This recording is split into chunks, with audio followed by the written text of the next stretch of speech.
Welcome to this episode of Level with Emily, featuring a conversation with two people. CEO of Gun Interactive, the video game studio located in Lexington, Kentucky, and his name is Wes Keltner, and composer Ross Tregenza. I spoke with them about the Texas Chainsaw Massacre, which is coming out a little bit later this year, and it's in the canon of the original film from 1974, which is amazing and which I watched for the very first time to prepare for this, and it was great. I loved it. So I talked with both of them about this experience of trying to make a game that feels like it's a part of that original film from so many years ago.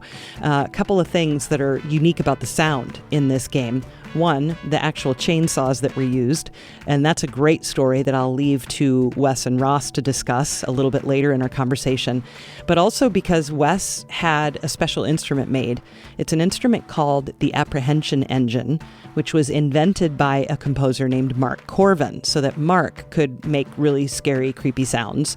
And so Wes had one made specifically for the soundtrack in this game, which is very cool. And he taught himself how to play it and use it and make all these noises on it. So we talk about that too.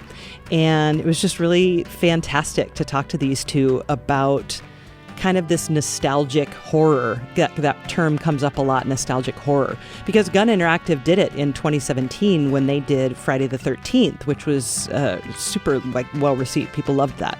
Never saw that movie either, which you'll hear in our conversation. But anyway, please do join us on Discord. That link is down in the show notes. Subscribe to this channel. That'd be great. And if you can support us financially, we've got a lot of reasons to do so. We have giveaway happening right now and a couple other really neat things and neat reasons for you to become a patron, including a special event coming up on, I guess this will post after that, so forget that part. But in any event, here are Wes Keltner and Ross Tregenza talking about their work on the Texas Chainsaw Massacre. My name is Wes Keltner. I'm president of Gun Interactive. We are a studio that writes the design for games, and we identify what intellectual property we might want to work with. In this case, we work with a lot of nostalgic horror IP. We are directors or producers. We touch just about every aspect of the game, and then we also handle marketing and publishing for the game's social community, those kind of aspects. And then we identify who's the right team to bring sort of the vision to life. And that's when we met Sumo Nottingham, and I got introduced to a incredibly talented composer. His name is Ross. Please, Ross, introduce yourself. Oh, that was beautiful. So, I'm Ross Tregenza. I work for Sumo Nottingham, as Wes said. I'm project audio director and composer, which means I handle a lot of the day-to-day in-game sound design and cinematics, things like that, as well as working on the soundtrack and the dynamic aspects of the music, pretty much all aspects of audio for the game. Been around for a long time in the games industry, like 21 years now, I think. Worked on stuff like Time Splitters, Crisis, Star Wars, Alien vs. Predator, Deathloop, Cyberpunk, Wolfenstein, Gears of War, just a lot of them. But out of all of them, this has been my dream project. I'm so happy. Really? I did a massive, crazy holler the day that it got announced we were going to be working on this game. I'm a huge horror nerd, so working with Wes has just been awesome. Oh, cool. He's got the tattoos to prove it. He is a genuine horror nerd, just like we are at Gun. So it was just refreshing to meet someone who instantly, they get it, they get the content or the subject, they get the sound. We bonded quickly over what was this supposed to sound like, because as you've, Emily, seen the film just recently, at that time, there weren't many films that sounded like the Texas Chainsaw. Sure. The sound design in that movie is incredible. And also the way, and I think this is something, the very few amount of horror films that I've watched, but what I do know of horror is often the music kind of crosses those lines, right? It's like part of the sound design in a way. So, I mean, and I have so many questions about you, Wes, and your dedication to sound. and also just, Ross, how you then implemented all of the found sounds, because I know there's some really cool videos online and all kinds of things that people can poke around and learn more about. But let's just talk about the importance of sound in both the film and then your game. For sure. Obviously, Wayne Bell was the composer from the film. He and Toby Hooper, the director, worked closely together to figure out what sonically were they trying to sort of say in that. And they knew they didn't want a soundtrack that got in the way of the visual intensity of that film. So you do get a lot of ambient sort of things living a bit in the background, some industrial sounds, so to speak. And I don't mean industrial as in like the genre of music, more like actual literal machine sounds. Yeah. There was hogs taken to slaughter. They captured that, and that's in the layers of it. But also a lot of found instruments, things patched together to beat on and make weird noises from, as well as they went to a lot of secondhand stores and bought broken children's toys, like musical instruments that were broken and disrepair, and would keep them in disrepair and, again, like hit them with objects, play them with other some cello bows, to all kinds of random things to get the sound that Wayne Bell sort of already heard in his head. And it created this cacophony that at the time no one had heard anything like that, and it matched the visual of no one had seen a film quite like that either. So it really went well, very hand in hand, and in sometimes was quite minimal in what you heard during the scenes, because there's more of that movie that doesn't have music. I put in air quotes because I don't know what you would call what you heard in that. It definitely wasn't something you would tap a toe to, if you know what I mean. Definitely not. But there was something there that became so minimal to the point that there were more scenes without it than with it. So whenever they did bring it in, it was meaningful and impactful. And that was a challenge that Ross and I both had to figure that out. Luckily, Wayne Bell is still alive, and I was able to pick his brain a little bit and talk to him a little bit, and bounce things off of Kim Hinkle, who was the original writer of the film. He was kind of known as the second director. He was literally standing beside Toby Hooper. If you see any film stills that are like behind the scenes, you see Toby in front of the camera, and the person standing next to him is Kim Hinkle. Wow. Luckily, he's still alive too, so we're able to ask him questions about how did they do this sound? What was this thing? So we've got a lot of good, like, foundational information to get started, but we still had a mountain to climb in what does this thing sound like. Ross, what do you think? Yeah, totally agree with all of that. I think there's so much to love about what they did sonically with the film, in terms of like you touched on, a lot of horror will have sort of a gray area between sound design and the score, but I think this film was like one of the early pioneers of really pushing that. I mean, there are points that you don't even really quite know if what you're hearing is, some diegetic things. Is there a pig somewhere there screaming, or is there some metal being shaken just off screen, or is it part of the soundtrack? And that blur was just phenomenal. I also I was a huge fan of the fact the music wasn't used as a comfort blanket to the listener, which a lot of horror film scores can be guilty of, that they do very long signposting and making sure that when the big scare happens, you kind of knew from 100 meters away what was going to happen. This film is like the polar opposite of that. There are times when the music's insanely tense, and really it's just people walking through a field. So you're on edge because you've been taught by the structure of normal like film soundtracks that means it's all about to go crazy, and it doesn't in some of those points.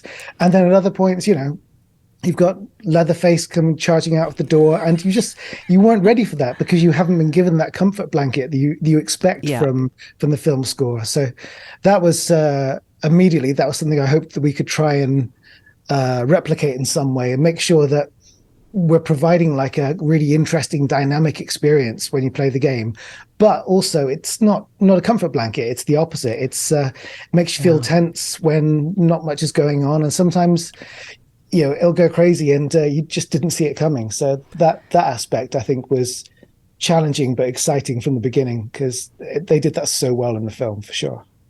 And that became sort of an ongoing theme between Ross and I, was this sort of this idea of being uncomfortable, like both from the film when you're watching, what you're hearing, to even the challenges between the two of us, me really, pushing for us both to get somewhat uncomfortable and not like falling on maybe some tricks of the trade or things that we might know can fill in the gap, or, just fall back on this instrument maybe that you're good at, or this, so on and so forth. Like, let's not do that. Like, let's really push and get uncomfortable, because that's where we can really make something, I think, truly unique and truly special. And it led us down some interesting paths, for sure.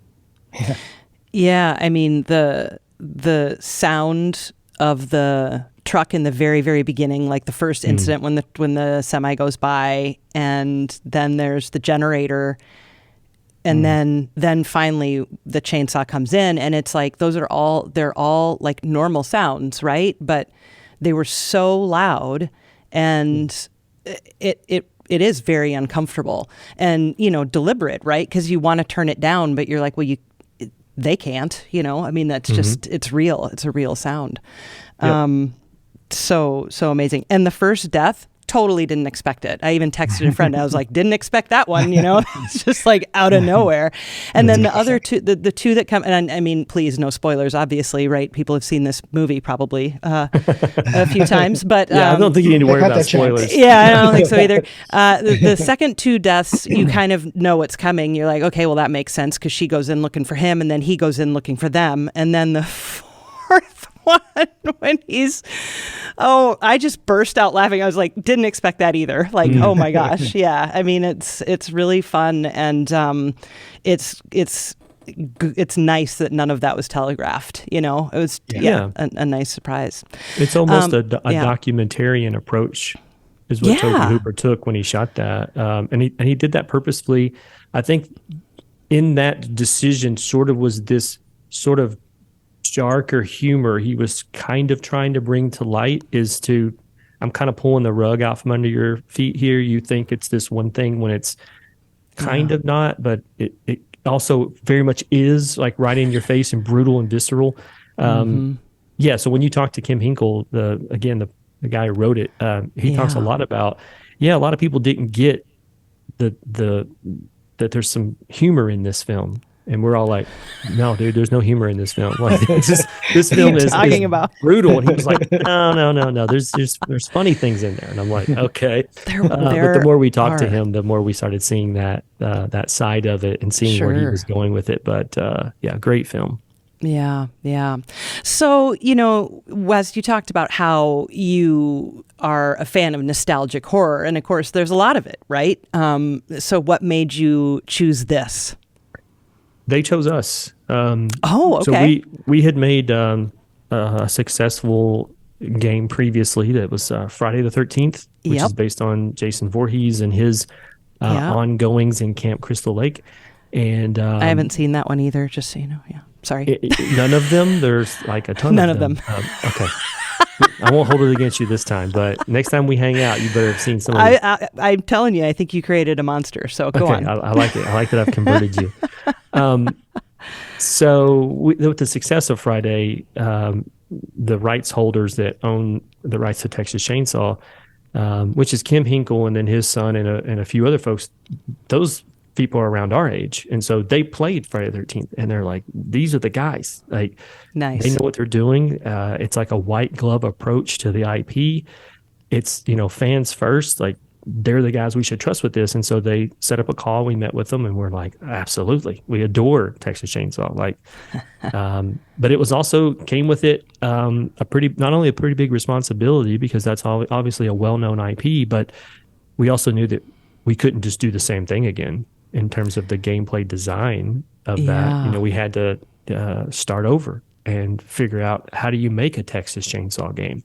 And that had its own problems too. But definitely securing that IP and then rewatching the film again, basically right when negotiations began. I started watching it, and I called the creative director and I go, I forgot that what the soundtrack of this thing was. And he was like, yeah, it's different. I'm like, it's more than different. Like, this is going to be difficult. Like, this is going to be difficult to do in a game. Like, yeah, you can probably find sound packs that you can download into Ableton or whatever you use, and probably start getting some weird stuff going. But it's not the same thing when you're creating non-linear music that lives in a game, right? It's different. So I already saw that writing on the wall from the beginning that this was going to be an interesting challenge. Mm-hmm. To make the game, I mean, because the film itself is shy of 90 minutes, right? And so to make it a game and to kind of like, I don't want to say add more interesting things, because the film is interesting enough. It's fantastic, right? But how did you kind of plump out the experience, I guess? Oh, it's all Ross right there. I mean, not having him, if we didn't have him, we would still be scratching our heads to figure out, how do we do this? It was a difficulty for sure, because the music's extreme and jarring for a lot of it, which is a difficulty because, like you say, something the length of a film is one thing, but a game that people are going to be playing for hundreds of hours, it needs a lot of content, a lot of dynamism, and breaks for you to like the film does, I guess. That there's picking your moments basically. Mm-hmm. The first big decision in terms of how to deal with the music I made was that I didn't want to worry about tempo syncing it. So no aspect of the score is tempo synced. Wow. Except for maybe like 5% of little sort of like the front end main theme and a couple other little themes here and there. But the huge bulk of the music, excuse me, is all about layers and like waves of content as opposed to beats and measures and stuff. So that's good and that's bad for a number of reasons. The great thing is that let us become really fluid in how the music plays and what music is playing. So, for example, at any given time when you're in the middle of a game, there'll be about 8 independent layers of music playing with controls and things that are informing how loud they are and what filters are happening to them, that kind of stuff, that are completely independent of those other 8 layers. So each one of those layers is doing its own thing and has a purpose. Like, one is sort of indicative of fear, another is telling you like how much health you and your teammates have, another one is like how long it's been since you were in a dangerous situation. And because we got the luxury of not having to sync that to tempo and in a sense to melody, because it's the tonal stuff just layers beautifully, because we've got these big waves of like distorted tape noise and pigs run through modular synthesizers and stuff like that. And the great thing is it's awesome in terms of layering. It can swell and rise up and dissipate in beautiful ways. The flip side of that coin is that you have to be careful not to let it become as extreme as it is in terms of the sound. You don't want it to be wallpaper because it's tonal and textural. You don't want to get people feeling too comfortable with it. So I made sure that even though the main energy is all about these waves of content and textural swells and things, there's a lot of punctuation throughout it. And certain events might trigger sudden, really jarring, heavy stings like they did in the film.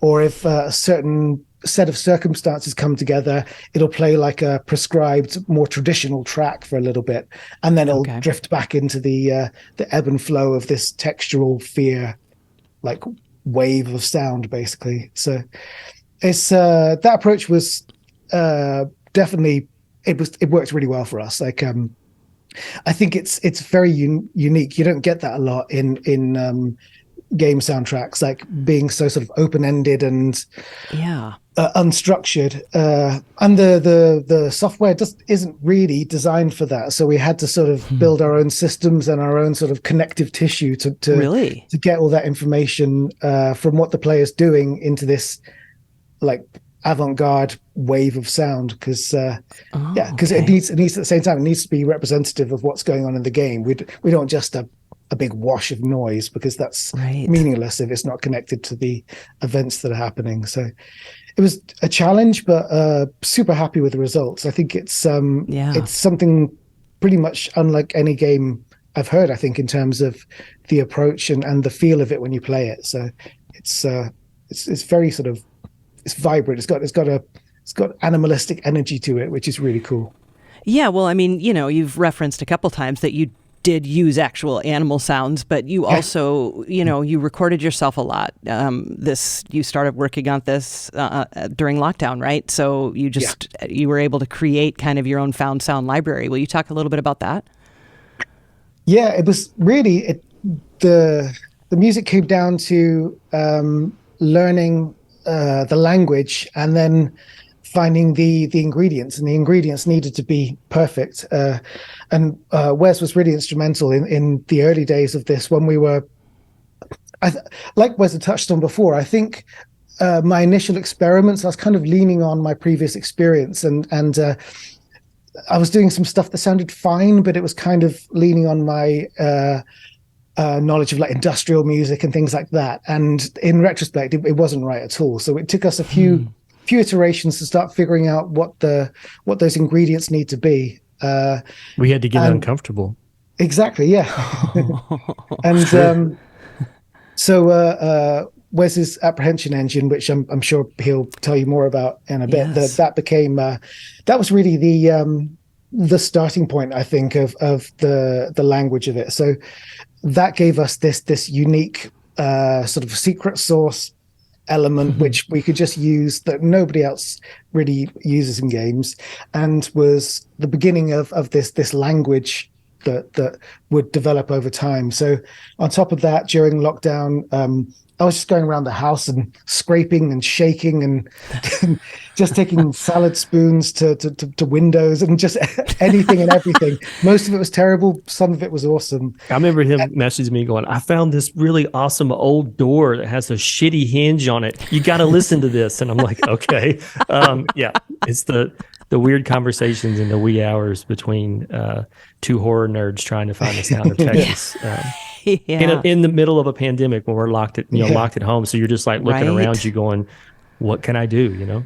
Yep. The modular stuff really. I mean, all the crazy blinking lights behind me at the beginning of lockdown, none of that was there, and it just grew and grew. Yeah. Like, pretty much everything I have there is that I'll obsess about one thing that could be really useful for Texas Chainsaw soundtrack, and I'll get it and I'll use it, and then I start obsessing about the next thing, and it's grown and grown.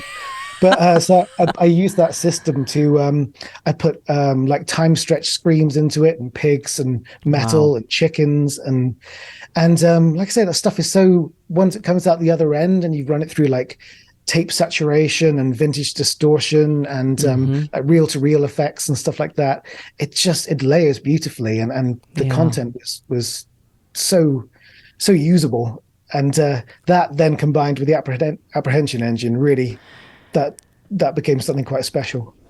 Yeah, I really, really want to know about, both of you, your love for horror, how that started, and we'll get to that in a minute. But we have to talk about the apprehension engine, because people who have never heard about it are like, what the hell are you people talking about? Sure. So Wes, it's your baby. I mean, or became your baby. So tell us about it and what it is. Again, Ross and I it's very early, pen to paper was just occurring on the design of what is Texas. And so he and I were already kicking things around about sound and talking about it. And so I know we both kind of had our own homework, trying to discover what we wanted this thing to sound like. And one night I get my laundry out of the dryer and I need to fold laundry. And so I put on a movie, and I put on Robert Eggers' The Witch.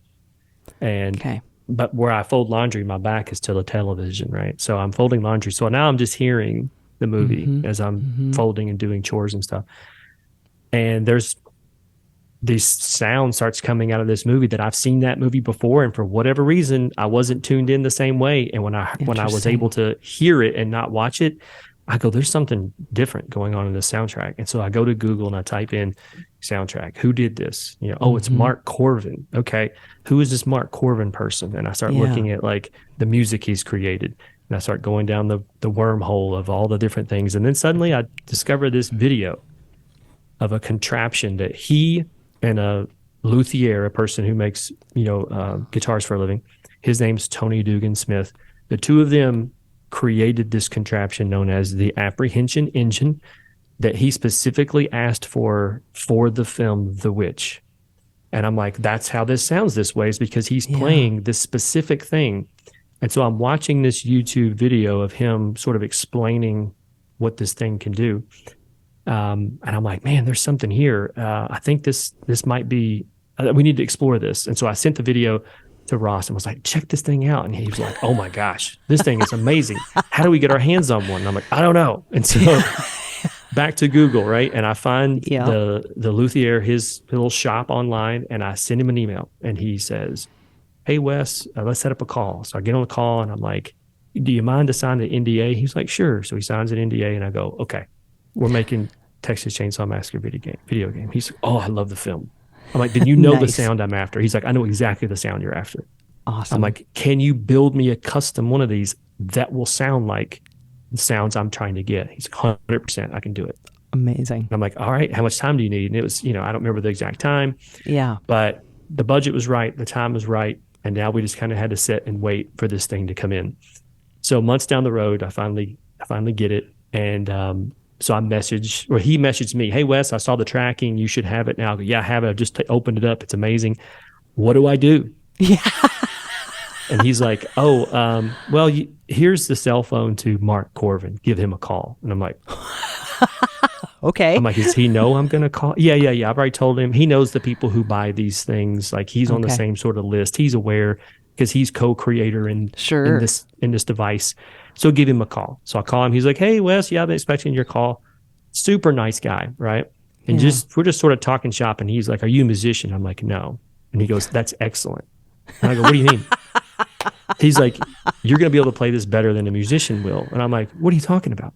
And he goes, musicians approach it with music theory and they're going to fail because this device requires you to explore it and discover the sounds from it. And he goes, the best piece of advice that I can give you is to approach it like a child. Huh. And I'm like, okay. And so I got off the phone with him and that's what I did. I started hitting it with all kinds of stuff around the house and trying to push that thing and to get the sound that I wanted. He gave me a couple little ideas of ways to connect it to an audio interface and get it fed into Ableton. And he kind of walked me through those steps. But the rest, he was like, no one can teach you this and they shouldn't be. The instrument is about discovering. And that's what I set out during the pandemic to do was I stayed home. Obviously, we're all work from home. And I just started trying to tease sounds out of this. I would get something weird and I would send it to Ross. And I would go, is this weird enough? And he'd be like, it's pretty weird.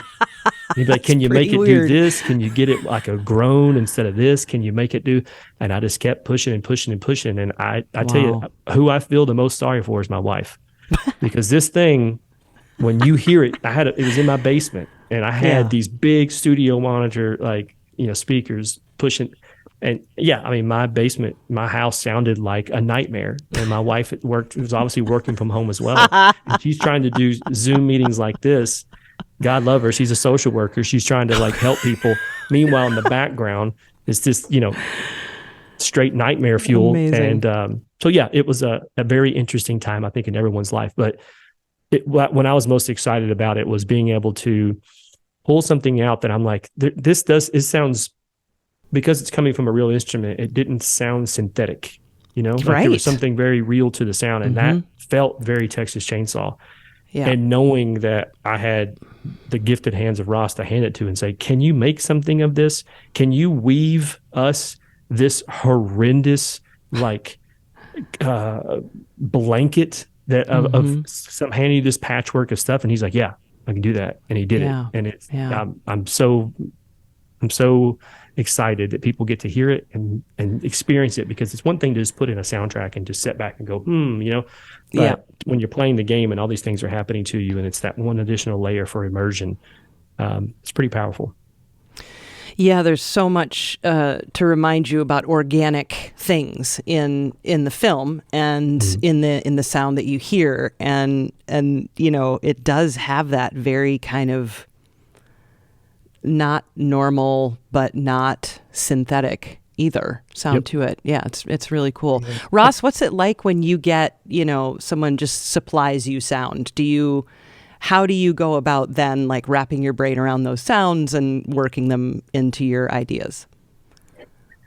Well, I think like the quality starting points and unique starting points that I would get from the apprehension engine and things like that just puts you in a great you're not on the back foot trying to make something standard and mediocre awesome. We're already starting, with quality and you're pushing all the way through with that level of quality. So it meant that I could take that and because it's so unusual and so kind of elastic, you can do so much with it that it meant there are times when you'll hear like the apprehension engine in the game in its rawest form. It's just literally I've taken that and that's one of the layers in one of the tracks.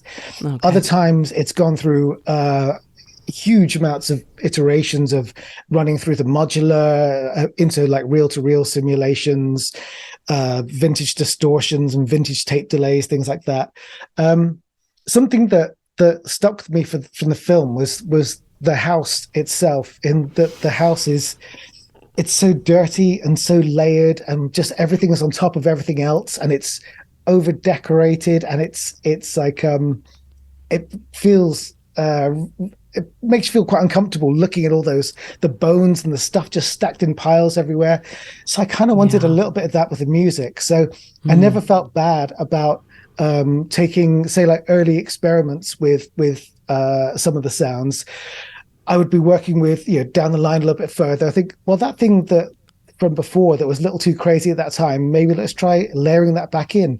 So the constant kind of almost obsessive like layering of things upon things to get it just uncomfortable and tense worked out really well. And it felt like that was just kind of in line with that crazy deranged house. It's just felt somehow tied to it. So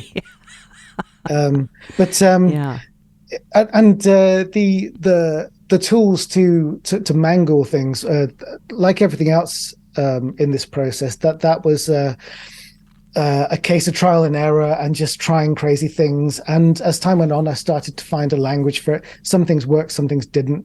Like traditional distortions just didn't sound right. Traditional delays, traditional reverbs. I kind of had to go through every tool I could find to eventually find ones that when I applied them, I was like, there we go. That's it. That's the one that's Texas Chainsaw. So cool. Tape effects became a primary focus really. So I've become somehow like a connoisseur of all kinds of different tape effects of every kind. And cool. That's like magnetic tape, like, right? Like recording tape, like, just manipulating that. And I also have a beautiful device called a make noise Sprague, which is like a funny little unit with little touch points all over it. That they based it on a chip from a karaoke machine, but it's and then just brutalized it. And it's not designed for you to really know. Kind of like with the apprehension engine, you're not designed. It's not designed for you to know how to use it correctly. There is no correct way. The first page of the manual says it's not important for you to know how to use this right, which I think is great. So those kind of tools, these real obtuse fringe tools, became very central. Another one was, I don't know if you can see it, there's a little green box over here that's made by a few crazy guys in Russia. It's just a big metal box with a load of touch plates on the front, and they pass signals through your body. So the amount of moisture in your body, how hard you're pressing, and the combination of things that you do while you're pressing them, it causes this like a unearthly scream. And that was another really, really interesting source. So all of like the apprehension engine, the Soma, the Sprague, the modular, they all become sort of I mean, they're all amazing, but they'll become even greater than the sum of their parts, really. I think that nobody else is combining all of these things. So it just becomes really crazy. Like just, grabbing a different paintbrush, right? And you get a different, stroke or what have you on the canvas, and it all just creates, this hauntingly macabre image when we're done. Exactly. And I was just happy that I was able to throw some paint at him a little bit. Like, here, keep doing weird stuff. Like, keep going. That was didn't you, Ross? Didn't you buy an actual reel to reel from like around that era, or did you find? Yeah. Oh, you did. It's over there. Yeah, you can just about see it in the. Oh God! It's how funny. The important thing for me with that was to spend a lot of time running stuff through it and seeing how it handles extreme content. So. And that's what I wanted from it, and that's what I got from it. So I learned that it can't handle hard transients very well in an interesting way, and it sounds disgusting and beautiful when you hit it with a really hard attack of a modern distorted drum. So that became part of the theme of the front end main menu of the game, is these hits that tape just can't handle. So it just kind of splats into it, just and it just, because it just couldn't, technically it couldn't handle it. So it sounds kind of beautiful in its own way when it fails to handle those hard attacks. So that was a really good learning experience. Yeah, for sure. So let's go back and uncover where this obsession or maybe just love for horror comes from. I'm a huge true crime person, and I know that the line is very thin between that and like watching a horror film. And for some reason, I've hesitated my whole life to cross the line. So I'm always fascinated. I love to read about horror films. I love to do everything but watch. So I'm like from the outside looking in, wondering how you have this gene that makes you able to consume this media. Well, I mean, I would argue that it isn't that much, like when you talk about a fine line between true crime and horror movies, I think it's a pretty wide gap between the two. And the biggest difference of that is obviously true crime is true. It's talking about real events that happen to real people. Yeah. And horror movies, what is the exciting piece of that is it's the illusion. It's a magic trick. You get to watch a magic trick unfold with drama and maybe some comedy mixed in for a quick laugh here and there, but it's the tension, the release. But you still know that none of this is real. So you can just lose yourself and time and everything in the moment of watching it and be scared for the moment and then let it go because you know it was all an illusion. If you turn off that crime podcast and you knew a serial killer just ripped through a bunch of people a state away from you or whatever, and they never caught that person, I don't know. That's different to me compared to a Leatherface or a Jason Voorhees.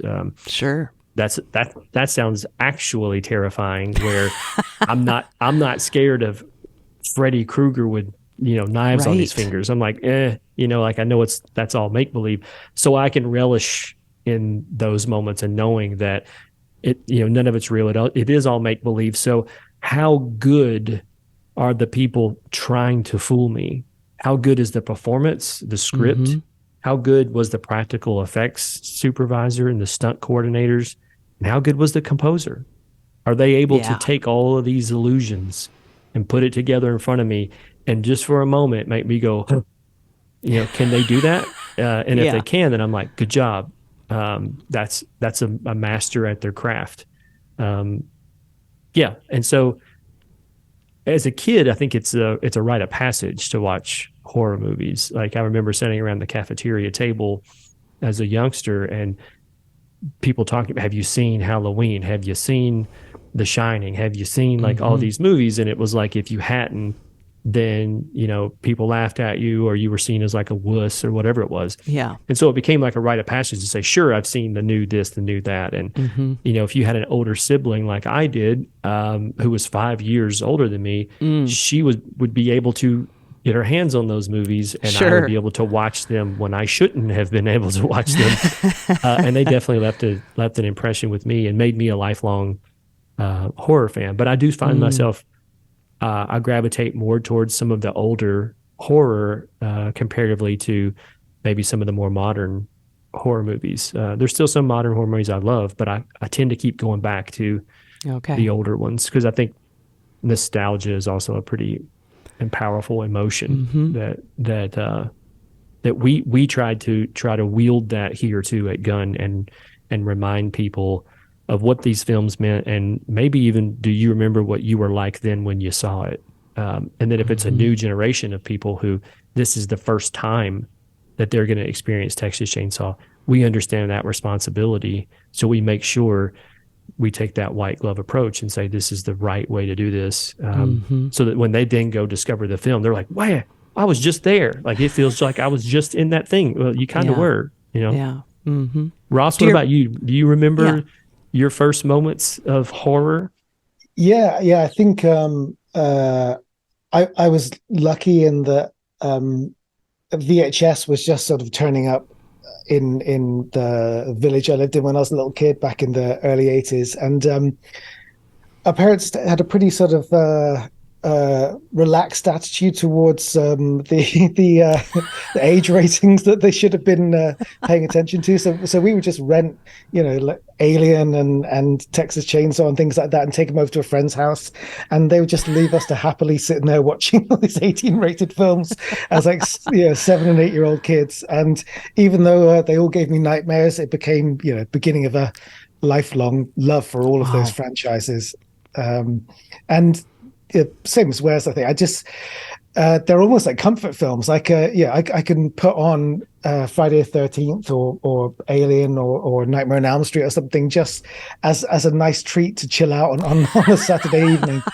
I agree as well with the distinction between sort of real crime and horror, because I consider myself a very gentle person, and horrible things happening to real people, it's incredibly upsetting and leaves a bad taste, and it's a very stressful thing. But for me, someone getting chainsawed in half or their legs hacksawed off in a horror film, it's just wonderful, gory, delightful. I become just like that. You cheer, right? You start cheering. You're like the worst. Well, I don't know what they could do now. Like the more disgustingly gory, the better. I love it.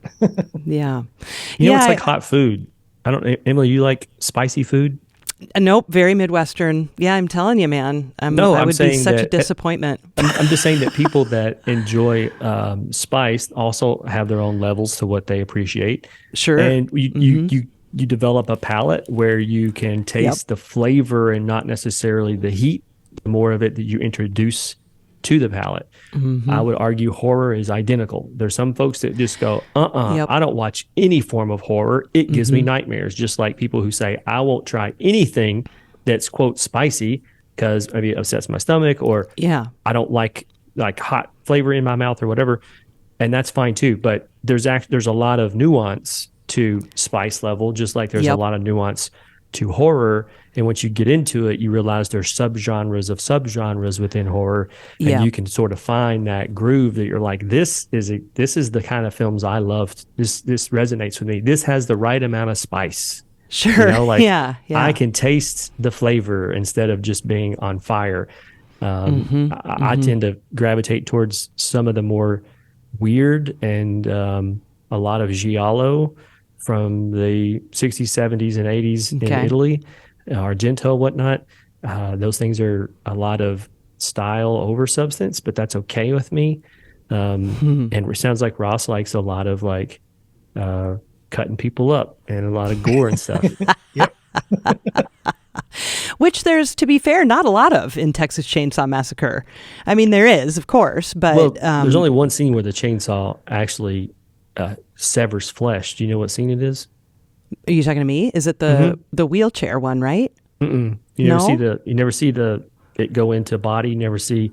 Oh, is it when he cuts his leg? He cuts his right. When his leg gets cut. Yep. He falls and it slices his leg. It's the only time you see the saw actually cut skin. But when you ask someone who saw that film years ago, they're like, "Oh my gosh, it's the most gory, the most bloody." Yeah, it's and you're really like, "No, it's not." Yeah, it's really not. It all happens off camera, and your brain is filling that gap. And there is no one more powerful than your own brain, right, in terms of like coming up with what you thought you saw in that. Yeah. There's no director that can do that. You know what I mean? Right. Oh, amazing. Oh, that's so cool. Yeah, I mean, I feel like we could talk about the psychology of why I can handle true crime and not horror. It's amazing. You need to start a separate podcast and just focus on exactly. Yeah, right. I'm always joking with Jason Graves, who did the music for Dead Space, which is one of the. I worked with Jason on Friday 13th. Oh, you did? He's a good friend. I've been to his house. Of mine too. Yeah. Have you ever seen the piano he has under his stairs? Yes. Well, it's gone now because they moved. I don't think he has it anymore. Right. Yeah, I don't think he's like, I found that in some woods, and I'm like, you have my attention. It's like got moss in it, and it's all gross, and I'm like, dude, we're like brothers from another mother or something. Yes, anyway, yeah, but I mean, I think I made it 17 minutes into Dead Space before I was like, nope, and that was many years ago, and so now I'm considering playing that they remade that because that got such high ratings. Such a great name to be someone who composes horror. Such Jason good horror Graves. music. You're Jason like, you jerk. I know, I'm very jealous. Anyway. But Jason is a guy who's made a very successful career for himself staying in his home state, just as you have, Wes, and you too, to a certain extent, Ross. A lot of times, especially about a decade ago, I just assumed, well, if I want to do anything in the gaming industry, which I consider myself to do, I would have to move to LA or Seattle or whatever. And no, I'm pretty happy in Minneapolis. You're happy in Kentucky, Wes. I'm not sure exactly where you live, Ross, but I know it's not LA, right? I mean, you live in the UK Nottingham. somewhere. Nottingham, yeah.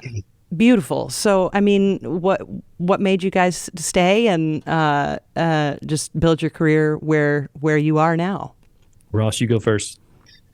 Yeah, sure. Well, I mean, as we all know, the world is very different now than it was 3 or 4 years ago. When very true. I mean, it's not so true as the composer side of my career, but in terms of sound designers, it was very rare for sound designers to work anywhere other than in the office, in like a little hive of sound design offices in the darkened corners of the office somewhere. With composers, obviously, because of all the specialist equipment and things, and the fact that a lot of game composers are freelancers rather than in-house is I'm sure comparatively rare.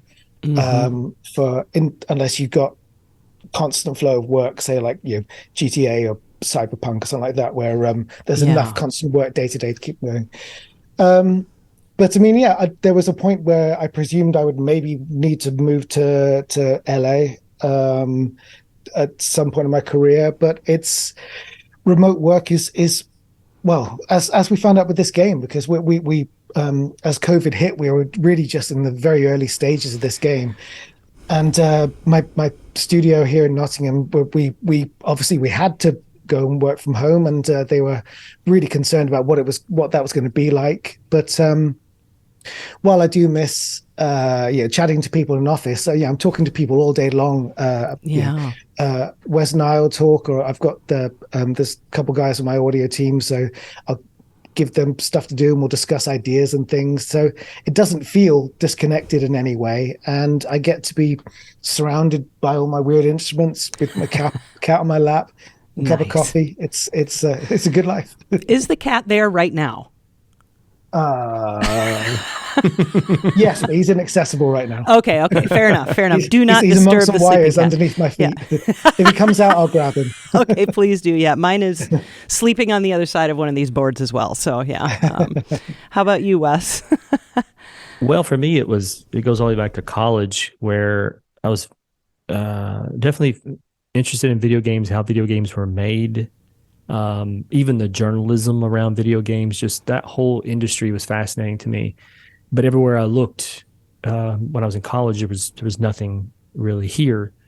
And so I had the same mentality. I thought I had to move. But while still in college, I came up with this idea of putting a brand inside a virtual world known as Second Life.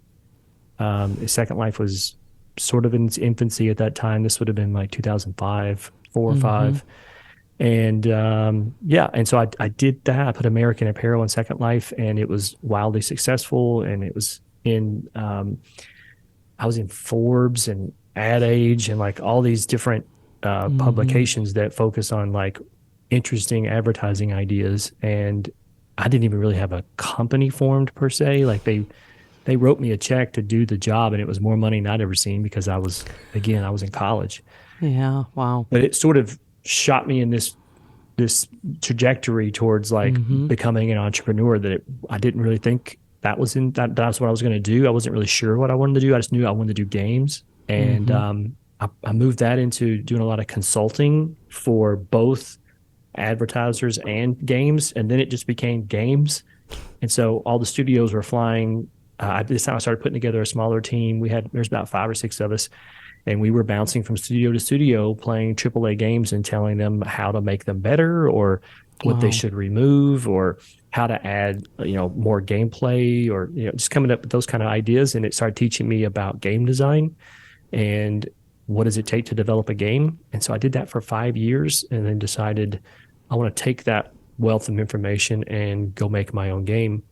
And so, I started the Gun at that point, Gun Interactive, and just kind of never looked back and stayed in Lexington and thought maybe one day that 20-something version of me that's at a school here in University of Kentucky may look around and go, I don't have to move. There is a game studio here. Or maybe they want to start something like an animation place that does motion capture or something. They maybe we don't have to have that brain drain that occurs in a lot of smaller cities like Lexington that still has a great university scene, but then everyone leaves. Yeah. I guess I kind of chose the life on hard mode because it would have been way easier had I moved to, the West Coast and started all this. Especially acquiring talent and getting folks to want to come join is a big ask. Yeah, sure. But so far it's worked out for us, and I'll probably stay here. I like it here. My family's here. My roots are here. Yep. It's a good place to live. Yep. And is that where you grew up too, Ross? Nottingham? No. I'm from the south of the UK, from Cornwall. Funny little Celtic outpost where we have our own language and stuff. Okay. There's the possibility to move around the UK now, and I kind of feel I'll probably stay in the UK with this change in the industry now. Like that long plan of, I guess I'll eventually move to Santa Monica or something.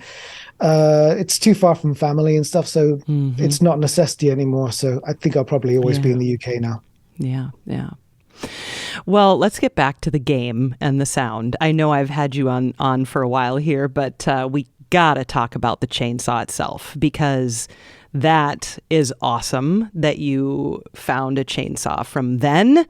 And talk about that. And again, this to me speaks to your like white glove approach, your dedication to being really authentic. Talk about the chainsaw.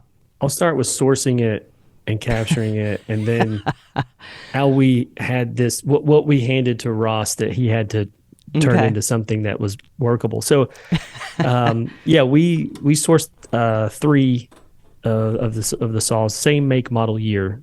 And Paulin, that is what? Tell us what that is. It's a Paulin 246A, 245A and a 306. They use 2 different saws in the movie for different scenes. Sometimes it was for the sound of what one sounded like, if they needed a scene where he was maybe running or it was wide open, where other times for carrying around or showing in the hand, it may have been a different saw. So they sort of jockeyed between the 2. So that already is a issue of authenticity for us, is like, well, which one are we supposed to choose? And so that was a lot of back and forth with Kim Hinkle and talking a little bit to Wayne as well, Wayne Bell. And everyone kind of had different stories, to be honest with you. It was difficult to like narrow down what to do here. So we just got both of them. Nice. And then you had to source a person that knew how to fix them, because when you buy a 50-plus-year-old chainsaw, it doesn't run. No. And so you have to find someone that knows how to work on 50-year-old chainsaws. And amazing. Which luckily we live in Kentucky. Yeah. And so it's not hard to find a good old boy that's like, yeah, I used to work on those before. I know how to work on those. The guy that's working on it is, literally like late 60s, early 70s, like, oh yeah, I haven't, fired one of these things up in 30 years, but I know how to work one. Right. And he goes, but the harder thing is going to be sourcing parts because, Wow, yeah. Mm-hmm. and so he's having to help us find like eBay people selling like broken versions of the chainsaw that we are Frankensteining. Like we're buying that saw and ripping that thing off to put on the. And so we do all of that, and we finally get 3 running saws. Wow. And then I'm like, well, how are we going to capture this? Like, it's loud. Chainsaws are loud. Yeah. So I'm thinking, I'm like, well, who do I know that can capture loud sounds? And I'm like, well, wait a second. I was like, my friend Watson Wu, who's a known, recording artist for video games. He's done, Forza and a ton of racing games, a ton of shooter games, Call of Duty, Battlefield, et cetera, et cetera. These are 2 very loud genres that he is good at. Yeah. Racing games and shooting games where he captures gunshots. And I'm like, he's got to have the right, tech for this. So I call him and I'm like, so we're doing Texas Chainsaw. Do you want to record some chainsaws? He was like, I can't say I've ever had anyone ask me that one. He was like, but I'm in, let's go. And so he gets on a plane, flies here to Kentucky where we have the saws, and we got access to a horse farm because why not? We live in Lexington, of course. And they give us an area with no horses in it, and we set up in that field, and we spend 2 days with Watson capturing the sound of even the saw not running, just sort of the handling of it, sort of the color that comes from like touching and handling the saw, to rev, half speed, full speed, running, walking, inside, outside. I mean, all the different ways you can use that saw. That's what we did. And it was hot. We sweated a lot of bugs. It felt sort of like being there in the film. Sure. Because if you ever read some of the behind the scenes of that movie, it was pretty brutal. The heat and the yeah. So we dealt with some of that. Nowhere near as bad as they had it, but still humid and hot. And but we got it. We got all the shots, and so we handed over a mountain of data to Ross, and we said, "Good luck, buddy. It's got to sound like the movie. We'll see you later." Well, the thing that amazed me, because I definitely want your reaction here, Ross, but the thing that amazed me was, the video of the guy, literally, it's the chainsaw's not running, but he's running with the chainsaw, which happens in the film, and you hear all the sound of his clothes and the clanking and the actual, which, of course, you could have just added that all after, right? I mean, you could have... You could have done it that way, and you didn't, which is really cool. And it really does. I mean, sound is so essential to making it feel real. So I love that you guys did that way. But yeah, Ross, tell me your reactions to that.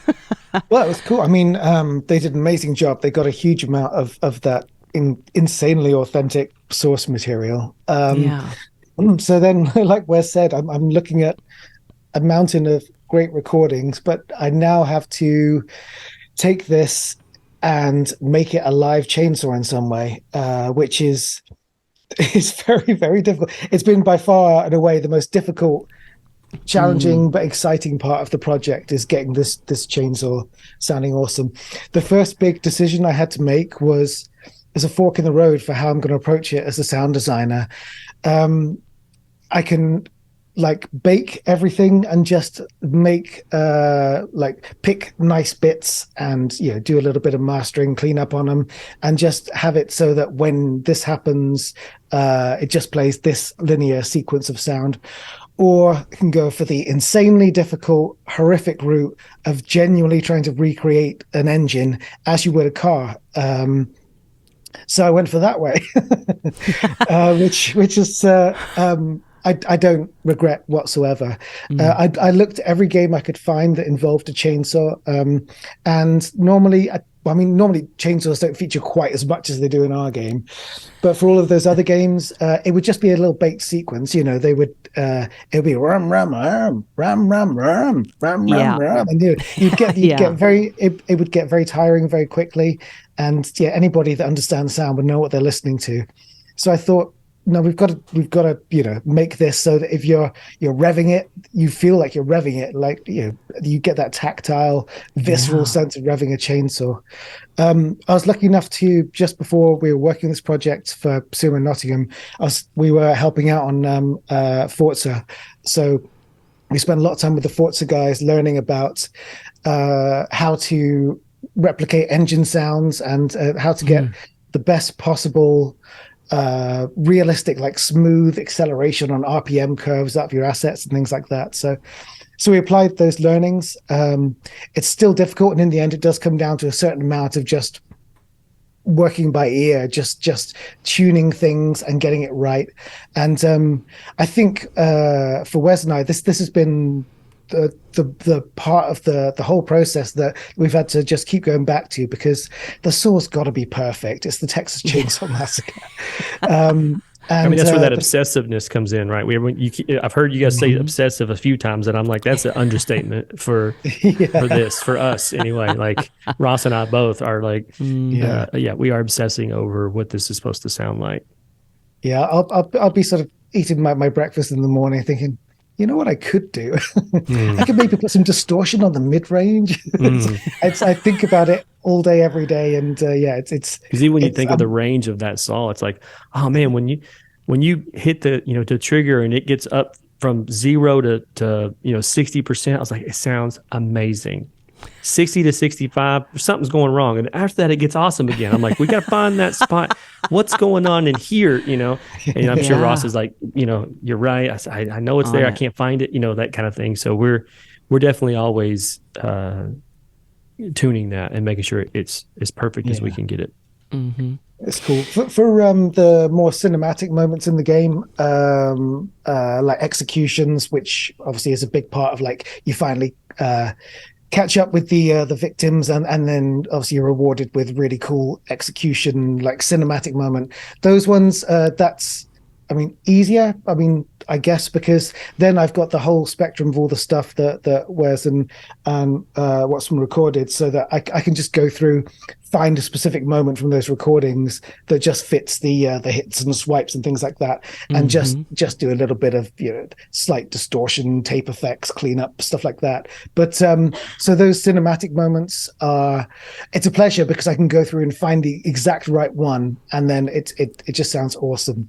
But it's the live chainsaw that's been a beast to do, but totally worth. When you run around as Leatherface in the game, and you're feathering the chainsaw with your controller, and you feel the haptic vibration, and you hear it rum rum rum, and you can see that you're scaring people by doing it, which is wonderful.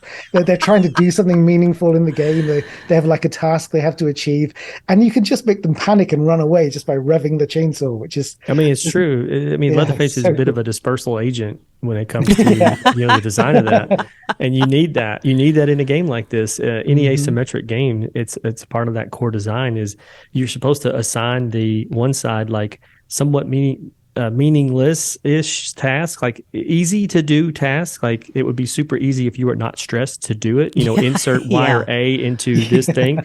Super easy to do. But whenever you're starting to do that and you hear and the saw starts up, you're doing this with the wire. It's impossible to stay focused when you have that sound, and that's on Rosh's shoulders. He knows it because he's seen the real time feedback when we're playing the prototypes and stuff moving through the development of the game. He knows the consequences of, if that doesn't sound good, they're escaping. Like, it's breaking the design. Like we have to keep pushing that to truly make Leatherface a feared opponent whenever you hear him, and when you see him. Both of those things, you need to have a visceral reaction when they're around. It's key to the design. I've spent over 2 years. I've been constantly tuning the things that obstruct and block the sound, the passageway of the sound of the chainsaw through the house, and because if Leatherface is close, you need to know that. And if a door's just opened and Leatherface is on the other side with the chainsaw, you need to know that. So Conversely, though, the chainsaws, it's a hefty sound. And there were points where I went over the top, and anywhere in the map all the time, you could hear a little bit of chainsaw. And that was clearly too much. What we've got now is this really, really nice balance that if he's anywhere that you need to know about it in the next minute, you're probably going to hear that chainsaw, whether he's 2 floors up or if he's 300 meters away in a field.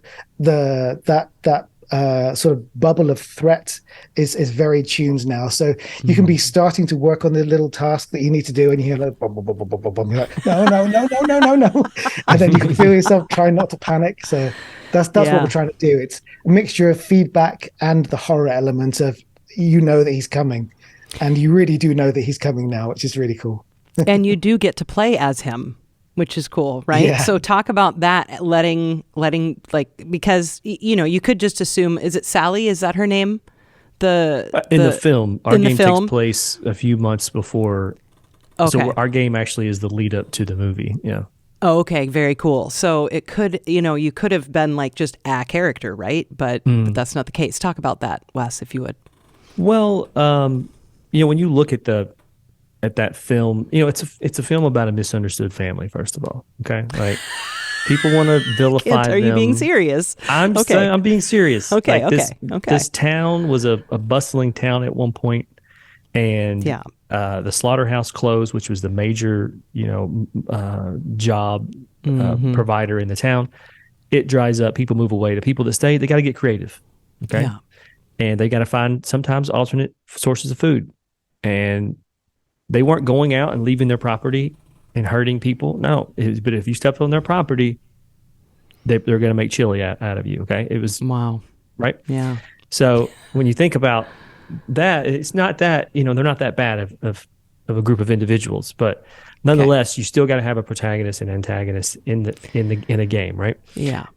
So we knew that from the start, right off the rip, people want to play as Leatherface. We saw it when we got the rights to Friday the 13th. We knew everybody wants to be Jason. Like we knew that was like, it's the power trip. It's the ultimate power trip. Yeah. So we knew that for a fact, like, okay, check mark. We know people are going to want to play Leatherface, but that's not what made this film what this film was. It's not just about Leatherface. It's about the full dynamic of that family, the cook and the hitchhiker, all three of them together. Who's at the top of the food chain, so to speak, or at least who rules the roost and then down, what are the roles of those individuals in the film? And are we able to relay that into the game in a meaningful way that makes fun gameplay? Are we able to do that? And I would argue we did. We did a great job of, the cook does this thing while the hitchhiker is doing something else, and they all sort of match the personality of those characters as they were seen in the movie. It makes sense. Like the one-to-one makes sense. So yeah, I mean, it is a power trip to run around as Leatherface, but I think the more you're playing with the other family members, the more you start to see the different ways that you can play the game, and it's not just running around with a saw trying to kill people. It's like, well, you could choose this other character that does stuff completely differently, that can even match a different game style that maybe you like. Maybe you're not into big, loud, boisterous type of an antagonist. Maybe you would prefer a slicker, quieter, stealthier, personal, up close killer. Like that's what you would prefer to do. You can have those options, to pick from in the family, and you can sort of see them and feel them from the characters in the game. And then the fact that we got to work with Kim Hinkle to create 2 new family members was an awesome privilege to get to do, because it was between our creative director Ronnie Hobbs and Kim Hinkle, the original, the 2 of them sitting down literally on his back porch, pop open Lone Star beer, drink beers, pen and paper, and start writing who are these 2 new characters. Cool. And that's pretty cool that we get to do that, because you're now touching canon and you're changing the canon of Texas Chainsaw forever. That's pretty cool. That's very cool. Before we go, because I know, again, I've taken up enough of your time today. I'm very grateful for it. I would love to know a little bit about the music that you did with Jim Bonney, if that's all right, if we Sure. talk about that. Of course, I'm familiar with Jim from BioShock, was my first my first musical encounter with Jim Bonney. So talk a little bit about that, because that music is cool too. Sure. Well, with Jim, I reached out to him because I was actually, it was part of that story I kind of led into this with, that the town around Austin, Texas, where the film takes place. Kim Hinkle wrote that town to be in the 50s, 60s. It was a bustling little place, a little small rural town, but still had like an economy and people, and people were happy, and you went to football games, and there was potlucks and, the things you find in a rural America. And then it all went away. The slaughterhouse closed, and it dried up the economy. And I thought that was, it was fascinating to talk to Kim about that, and talked about like where that came from for him, and the things he was looking at and reading about in the news, gas shortages and stuff around the time. It was just all a very fascinating discussion. It was like, wow, if none of that had happened, would we have had, the Slaughter family, this group of cannibals, would that have even happened? So are they victims to this? Or, I mean, obviously there's a screw loose, right? Like, I'm not saying they're innocent, but like, there was something that's fascinating to me. And so I started talking about that, and got introduced to Jim, and was like, what if we made this separate album? Like this, we made this thing. We kind of told the story sonically about this town that fell, and the Slaughter family is the byproduct of that, which is sort of the genesis of the game, and the game is the genesis to the film. So this sort of lock and step made a lot of sense to do that. And I wanted to push, how can we take the apprehension engine and make things that are more melodic, things that have a rhythm, things that you can sort of tap a toe to? Like, how can we do that? And that became our 18-month or so challenge, Jim and I, and sitting down and punching out tracks for that album, which we named Remains, just like the family is the ones that remain from the town falling, and so on and so forth. But and then that's going to be weaved into the game as well, which is going to be, I think, a cool addition that people are going to appreciate. But we'll be able to have those two soundtracks, bundled together for people to purchase. So yeah, it was a very interesting exercise that led to something that I was very proud of after the fact. I was listening to a lot of this sort of genre known as desert rock, which bands like Earth and Caius and I think Barn Owl, it's kind of a little more industrial version of that, but still several bands that I was listening to a lot of that I enjoyed their sound, that I wasn't hearing a lot of stuff like that today. And so I got heavily inspired by that, while also the stuff that Ross was already producing for us in the game. I was like, man, if we could take this stuff that's being made and like just push that into the realm of something that had a little bit of the rhythm to it, like there's something really weird and fun, and there's not enough of music like this. Like we should chase this down. But obviously Ross was also inundated with, dude, I'm making a game. And I'm like, I know. So, hence connecting up with Jim, and also pushing that we wanted every single thing on the Remains to be real instruments, the human side of that. Like, I wanted all the error of that. I wanted a real drummer. And everything is so slow. The album is so incredibly slow. And finding a drummer that can do that, that to anyone who doesn't play drums may go, what do you mean it's easy? They think the big fast frills are the hard thing. No.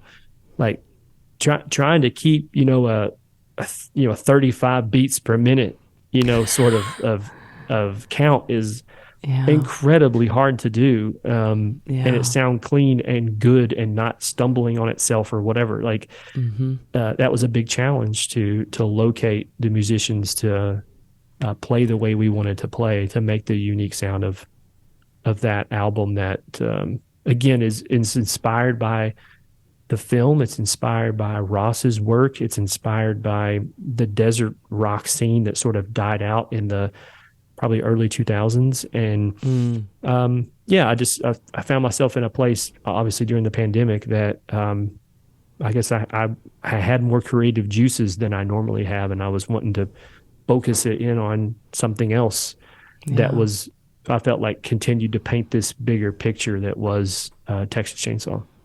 Yeah. Yeah. I love all the noise that's in there from the guitars, right? Like just you just hear the amp noise and the pedal noise, and it brings life. I think, it really breathes along with the chords and other sounds that are being made. It's really effective. Yeah. Thank you. Well, Wes and Ross, anything else you want to add? I know we've talked a while now, but if there's something you wish I would have said or asked about, now's your chance. Ross, you got anything? I don't think so. I'm unbelievably proud and excited for people to experience this. Like, I've been doing this 20 years, and this has become, I don't know, this project more than any other, it's just become a real work of passion for me. And I hope that shines through, and I hope people enjoy it as much as I think they will. Anybody has any questions about techniques or wants to talk about it, just find me on social media. I love discussing what I do, so never feel shy about asking me anything if anybody wants more information. That's very true about Ross. He's very giving of his time, his energy, his skill set. And I'm thankful that just as a guy who runs a studio, and I've got my hands in all parts of the game, and I'm always like kind of getting pulled in a bunch of different directions, to be able to slow down and work with someone like Ross, someone like Jim, people that are at the absolute top of their game, experts at sonically scaring the shit out of people or creating something that's hauntingly beautiful, like to be able to even just sort of, dance with them for a little while and make something that you're both proud of. It means a lot to me to be able to do it. And I'm looking forward to people finally getting to hear the full nightmare that Ross created. Yeah, I'm looking forward to it. It comes out this year, 2023, so can't wait. And thank you both so much for your time today. It was such a pleasure. Thank you. Thank you. It's been amazing.